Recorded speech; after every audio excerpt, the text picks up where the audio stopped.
영어 제목인데요. 우리 또 선교사님의 말씀을 통해서 이 제목의 의미가 무엇인지도 같이 생각하고 또 하나님의 뜻이 무엇인지를 함께 귀 기울여 듣는 시간이 될 수 있기를 바랍니다. 우리 선교사님께서 말씀 전해 주시겠습니다.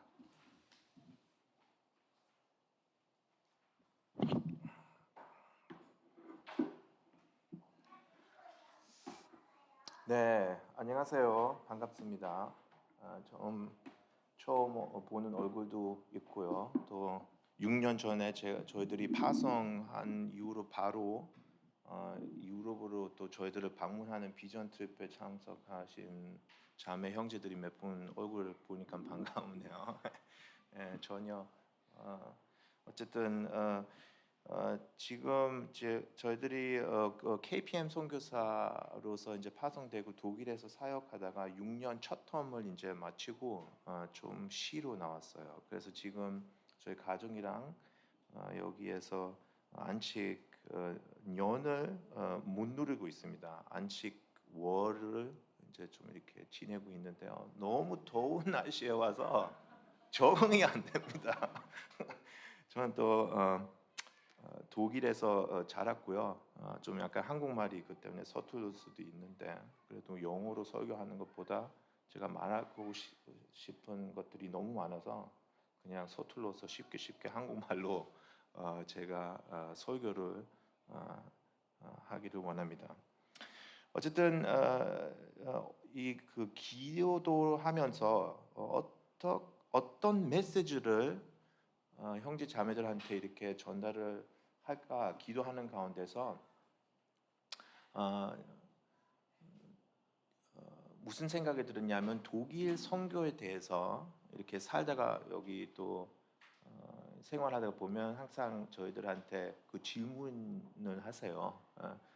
굳이 독일에 왜 선교를 필요 있냐? 이런 이제 질문들을 저희들이 자주 받게 되죠.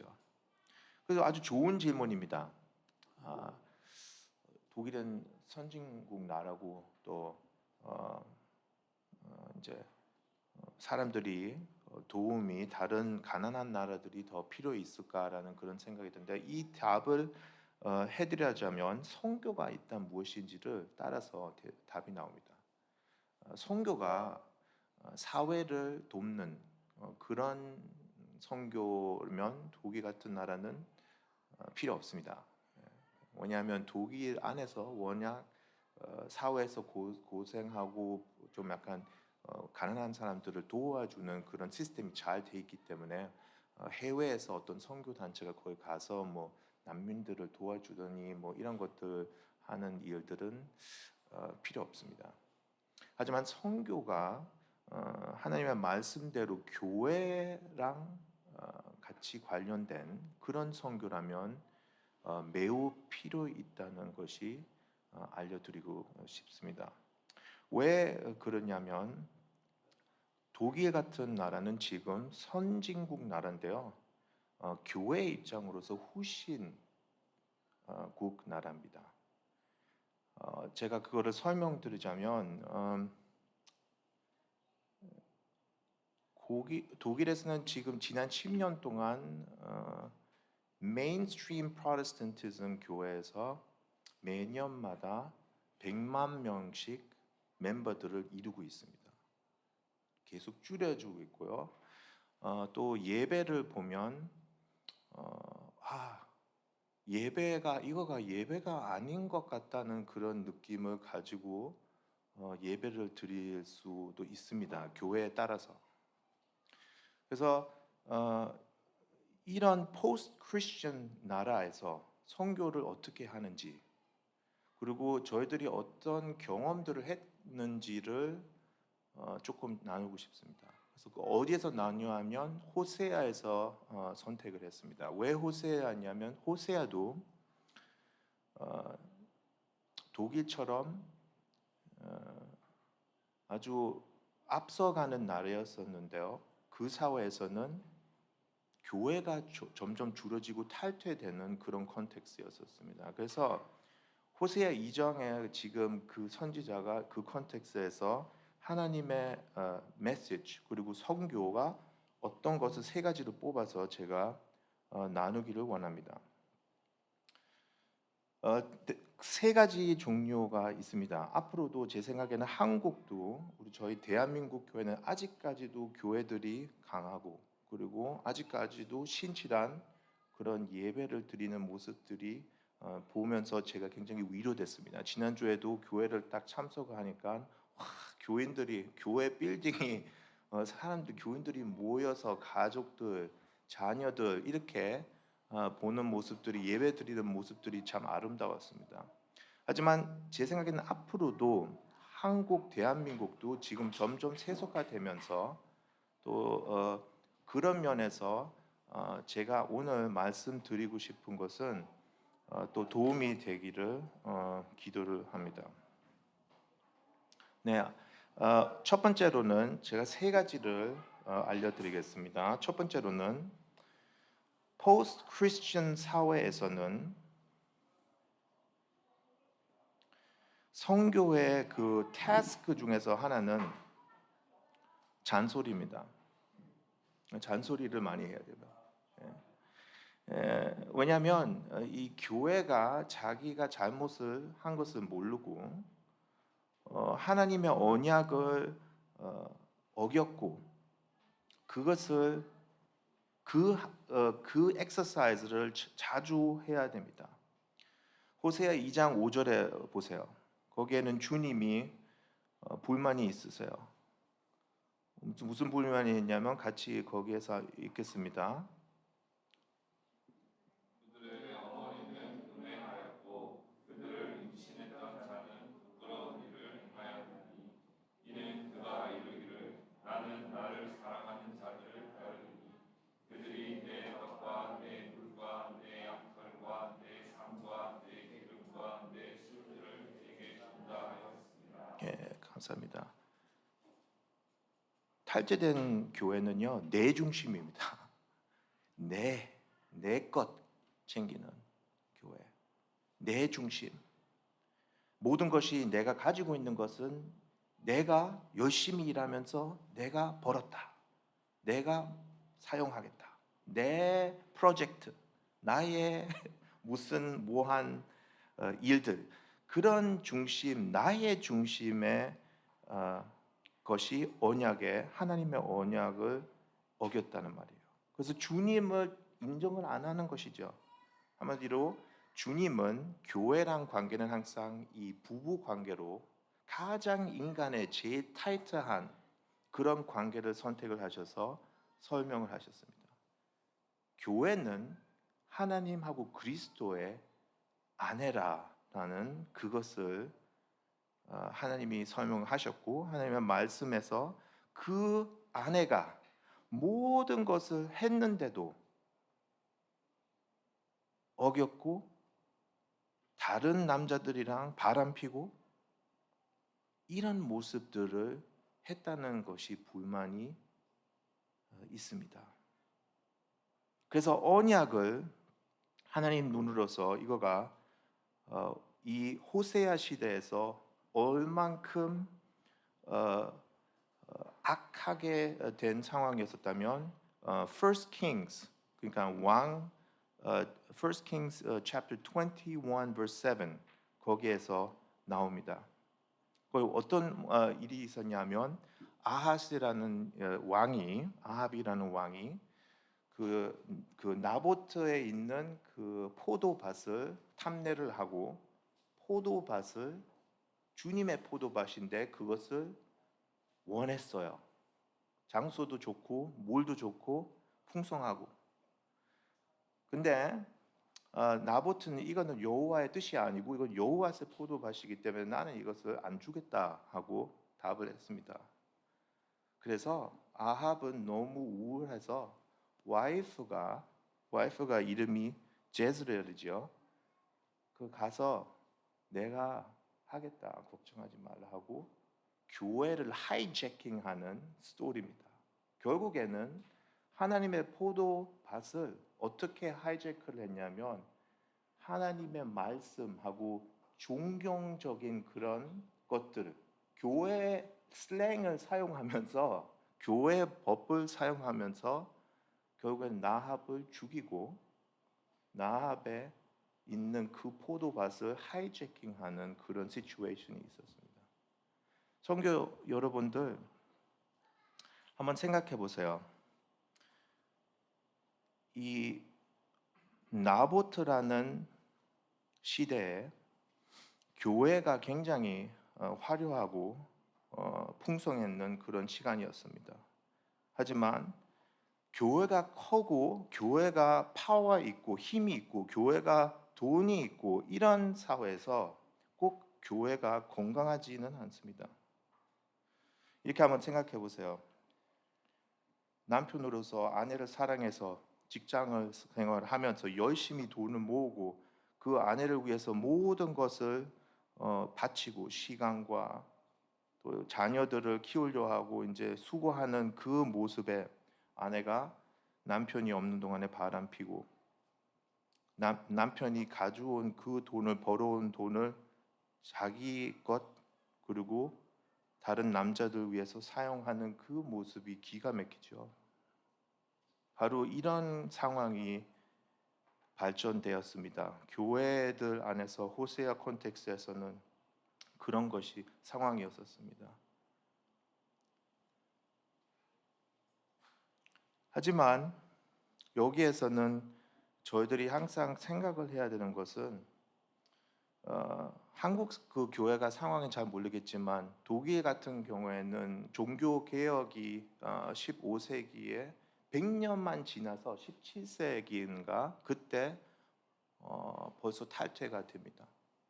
거기에 무슨 일이 있었냐면 deconfessionalization이 있었다는 거예요. 교리를 말하자면 이제 더 이상 필요 없다. 교리는 사실 우리의 가장 귀한 언약에 필요 있는 공동체, 우리의 아이덴티티, 교회의 성경적인 그 서머리인데 그거가 몇백 년 된 그 지혜를 그냥 버리고 우리는 그냥 서로 살자. 왜냐하면 싸우게 되잖아요. 그죠? 탈퇴된 상황에서 그 17세기가 전쟁이 있었고 30년 전쟁이 있었는데 이제 그 전쟁 이후로서는 더 이상 싸우지 말자.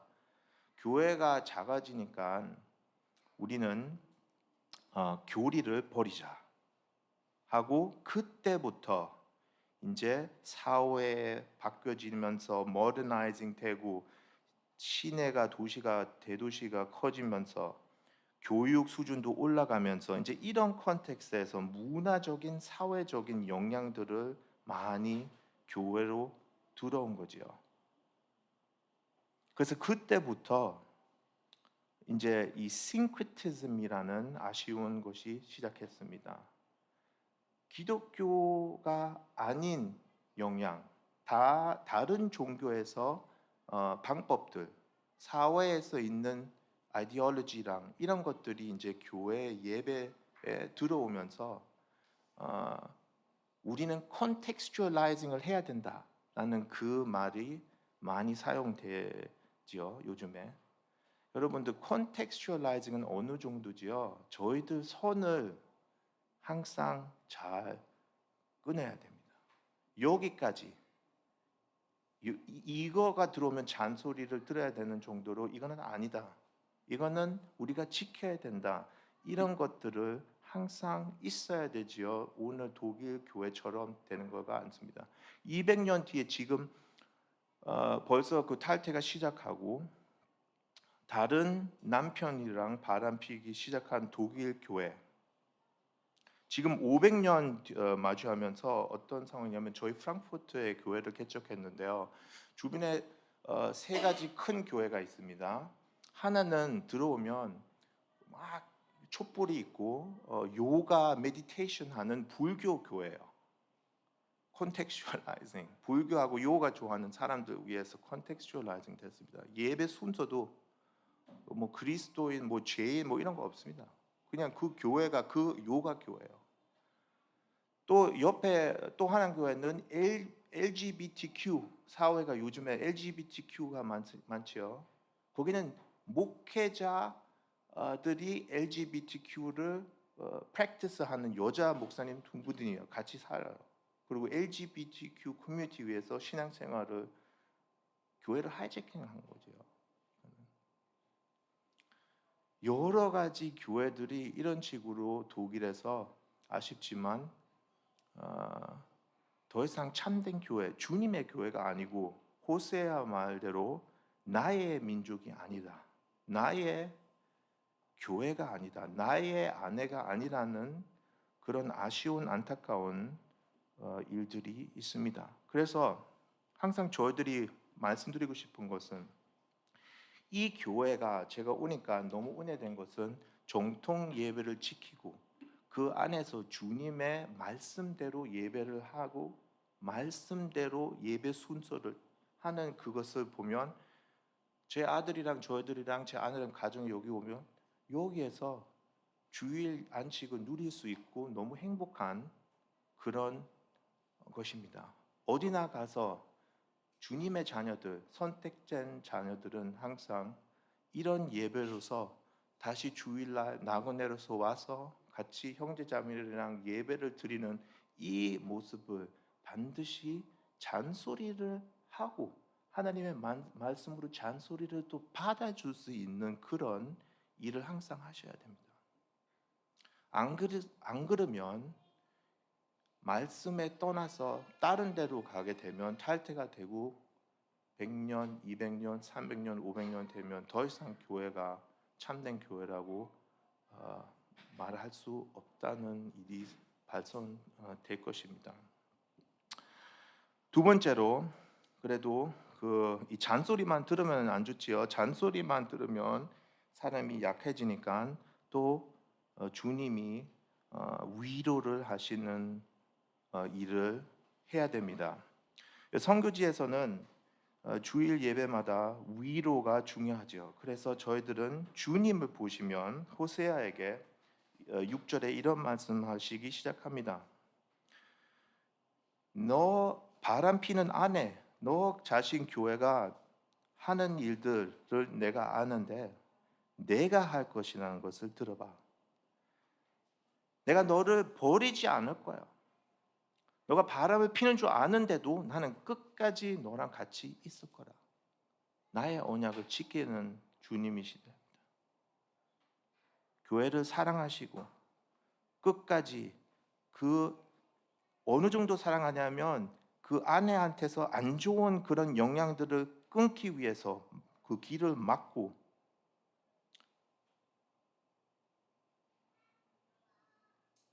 아내가 너무 사랑하는 그런 것들까지 다 끊으시는 하나님, 비우시는 하나님. 그 아내가 교회가 다시 깨닫게 하기 위해서 끝까지 기다려 주시는 주님.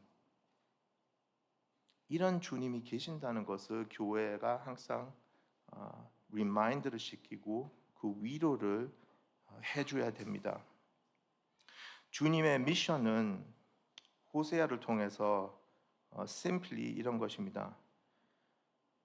아내가 하이제크되고 탈퇴되고 바깥에서 헤매는 아내에게 다시 불러서 다시 언약을 리마인드하고 구원을 하신다는 것을 항상 말씀을 하시는 그 주님의 사역이 선교에 중요합니다. 그래서 14장에 보시면 주님이 무엇을 하실 거는 세 가지 있습니다. 하나는 아내를 아이솔레이트를 하고 두 번째로는 그 아내를 깨닫게 만들고 그 다음에 세 번째로는 그 아내를 다시 그 광야에서 말씀하시고 위로하시고 거기에서 소망의 문을 주실 거라는 그런 약속을 하십니다. 여러분 주님의 사역은 선교 포스트 크리스천 그 컨텍스트에서는 바알들을 항상 그렇게 꺼내셨어요. 거기 이스라엘 백성들도 한번 생각해 보세요. 애굽에서 나올 때 40년 동안 광야에서 다녔습니다. 그 40년 동안 자기에 있는 그 애굽의 문화하고 사회하고 생각하는 것들이 바로 없어진 거 아닙니다. 40년 동안 주님이 그것을 만져주시고 계속 일을 해주시고 치료해 주시는 주님. 그 비슷하게 저희 사회 안에서 어떤 영향을 교회로 우리를 디스트랙트 하는지를 잘 생각을 해보셔야 됩니다. 주님의 사역은 지난주에 어떤 일이 있었냐면 스타필드 몰로 갔는데요. 너무 많았습니다. 뭐 다이소가 있고 뭐 먹는 거, 옷 입는 거 너무 많지요. 근데 저 그 딱 보니까 제가 거기 좀 쉬면서 앉아 있는데요. 시차 적응도 거의 어떤 3살 먹은 그 아동 아이가 울고 있어요. 그래서 제가 가만히 지켜보니까 딱 너무 우는 거 보니까 부모를 잃은 거예요. 제가 그런 일이 있었거든요. 어렸을 때. 이 물건 보다가 정신 빠져서 그 부모를 이제 잃은 그런 거 있어요. 딱 보니까 그거 모습이더라고요. 그래서 제가 데리고 이제 엄마 아빠 계신다 걱정하지 마 너무 우니까 그리고 이제 우리가 찾을 거라고 도와줄 거라고 이렇게 하고 이제 위로 가서 거기 안내해서 이제 어나운스먼트를 하고 위층에서 이제 부모가 이제 다시 자녀를 찾게 되는 그런 일이 있었어요. 여러분들 저희들은 그 주님의 사역이 그겁니다. 선교가 일은 너무 다른 데에서 자꾸 영향을 받고 우리의 제일 귀한 그리스도의 왕하고 우리의 신부를 잊어버리고 못 찾고 헤매는 그런 교회를 다시 위로하면서 주님은 너를 버리시지 않았다. 주님은 너를 끝까지 찾아주실 거라. 이런 귀한 말씀들은 성경 구약에서 쭉 보시면 구원의 역사에 하나님이 하시는 약속하시는 그 소망의 문이 어디에 제일 오냐 하면 헤맬 때, 그 광야 때, 교회가 약할 때, 이럴 때 제일 일을 하시는 것을 보게 됩니다. 네, 그래서 잔소리도 하고 또 위로도 많이 해주시는 그런 사역을 하시면 무슨 일이 놀라운 일이 발생되냐 하면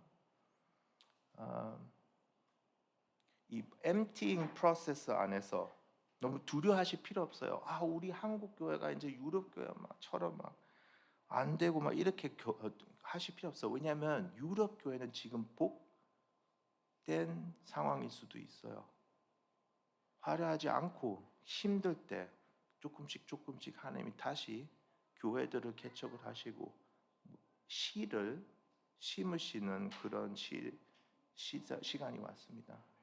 광야에서 오히려 더 복을 받는 것이 신앙생활입니다. 그거 현실입니다.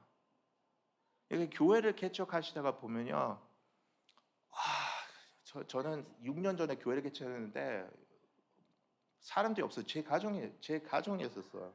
온수 하은이하고 주은이하고 앉혀서 제 집에서 설교를 하고 6년 했습니다. 6년 동안 광야에 있었습니다. 저는 새신자도 안 오고 전도 매일마다 나가는데도 사람들이 나를 무시하고 무슨 한국 사람이 나한테 뭐 기독교인이 뭔지를 가르치는 것은 나는 독일 사람인데 종교 개혁은 우리가 시작했다. 이제 이런 식으로 아무 다른 것을 모르는데도 이렇게 막 무시를 당하면서 6년 동안 광야에서 이렇게 선교를 하다가 작년 크리스마스 때 하나님 기도했어요. 저는 이제 사역을 하는 사람이 없으면 저는 이 프로젝트는 아닌 줄 알고 그냥 다시 다른 데로 가든지 다른 일을 하겠습니다 하고 기도했는데요. 세상에 6년 뒤에 갑자기 1월 달부터 한 가정, 두 가정, 세 가정, 5가정, 6가정 사람들이 계속 매주마다 주님이 추가를 하시더라고요. 그래서 저희들이 너무 이 힘든 그런 상황에서 제가 알려드리고 싶은 것은 끝까지 힘내세요. 주님의 원하시는 교회는 큰 교회가 아니고 풍성한 교회가 아니고 신실한 교회예요. 주님이 원하시는 것은 참된 예배를 하나님의 말씀으로 섬기면서 주님의 방법, 설교, 복음, 그리스도 중심의 말씀, 위로, 법, 회복 이런 것들을 통해서 주님이 끝까지 땅 끝까지 주님의 양들을 보내실 거예요. 저는 프랑크푸르트 사역 전도하면서 온갖 사람들 많이 만났습니다. 돈 많은 사람, 돈 적은 사람, 집 없는 사람. 결국에는 제가 전도로 필터가 뭐냐면 예수님을 계속 나누세요.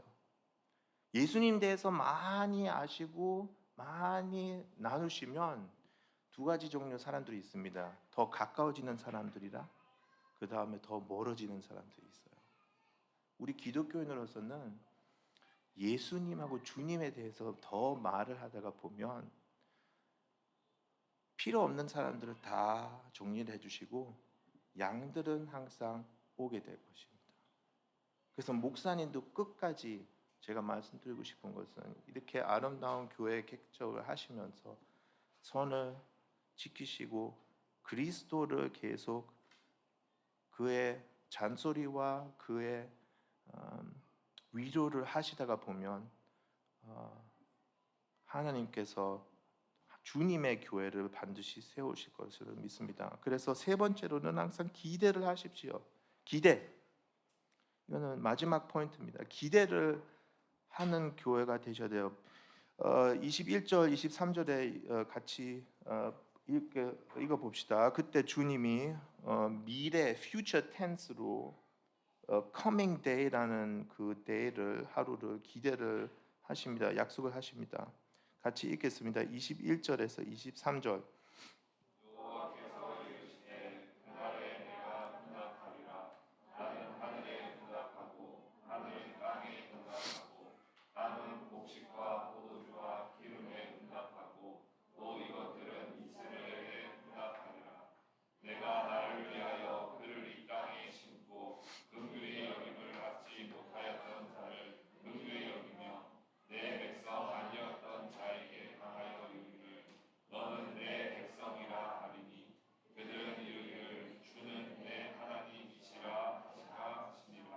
예, 감사합니다. 이런 기대함하고 응답이 있을 것입니다. 그리스도가 그 시가 제즈레라는 것은 결국에는 주님이 심을 것이라는 의미입니다. 주님이 심으실 때 반드시 뭐가 일어납니까? 식초처럼 새 인생이 시작합니다. 주님이 교회를 시작하실 때 주님은 항상 말씀이 헛되지 않고 다시 그냥 돌아오지 않습니다.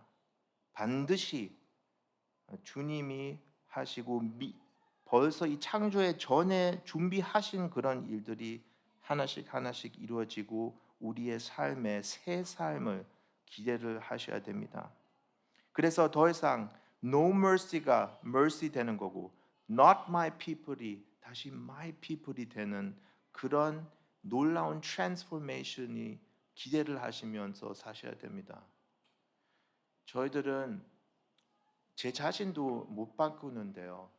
어떻게 다른 사람을 바꿀 수 있을까 하고 헤맬 때가 많습니다. 하지만 주님은 그리스도의 말씀하고 시를 통해서 완전 바울 사도로 생각을 하십시오. 완전히 바뀌어지는 않습니다. 똑같은 성격은 있지만 그래도 이 인생의 꼴이랑 이 새 삶을 트랜스폼하는 그 하나님의 그 은혜하고 그의 능력을 기대를 하시면서 사역을 하시기를 제가 기도를 하고 원합니다. 자, 제가 이 마무리를 하겠습니다. 성도 여러분들, 주님의 양들로서 호세아의 선교에 저희들이 잠시 거기에서 세 가지를 배웠습니다. 탈퇴된 시대, 교회가 아주 화려한데 이제 그 화려함에서 다시 광야로 가는 그 심판의 시대에 사역의 메시지가 잔소리, 위로하고 기대하는 그런 기회 그리고 그런 메시지하고 선교입니다.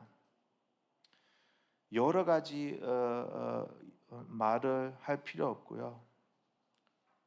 그리스도야 자기의 하이제크된 그 와이프를 찾는 그 왕, 그분을 붙잡고 그분을 기대하고 그분이 저희하고 이 교회를 통해서 앞으로 하실 그리고 부를 영생들을 믿고 기도를 그리고 이 세 가지를 주로 했으면 좋겠습니다. 하나님은 저희들은 그렇게 하다가 보면 언젠가는 저희들이 천국으로 가서 주님이 참된 교회 자기의 백성들을 완벽하게 부르시고 그 포도밭을 주시고 그리고 그때 완전 퓨어하게 바알 없이 우상들 없이 그 날을 기대를 하면서 열심히 동행하시면서 걸어가시는 그 아름다운 교회가 되기를 축복합니다. 기도하겠습니다. 살아계신 하나님 아버지, 날마다 저희들을 생각해 주시고 주님은 교회를 사랑하신 하나님, 그리스도가 저희 남편이 되신 우리 교회가 그리스도를 찾아보면서 참 저희의 삶에 너무나 아직까지도 세상적으로 생각하고 걱정하고 헤매고 또 주님이 아닌 그런 우상들을 따라가고 기대하고 그렇게 하는 그런 모습들이 아직까지도 너무나 많이 봅니다. 주님 용서해 주시고 그리고 저희의 다시 이 세상에서 있는 바알들이랑 버리면서 주님의 말씀, 오직 말씀을 따라가고 오직 저희의 주님이 첫 남편이 제일 좋다는 그런 깨달음을 가지고 삶을 살 수 있도록 도와주세요.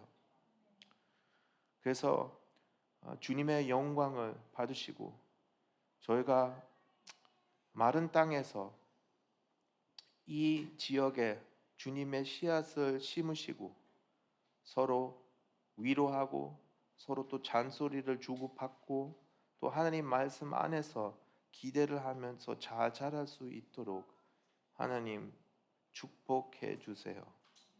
예수님 이름으로 감사드렸습니다.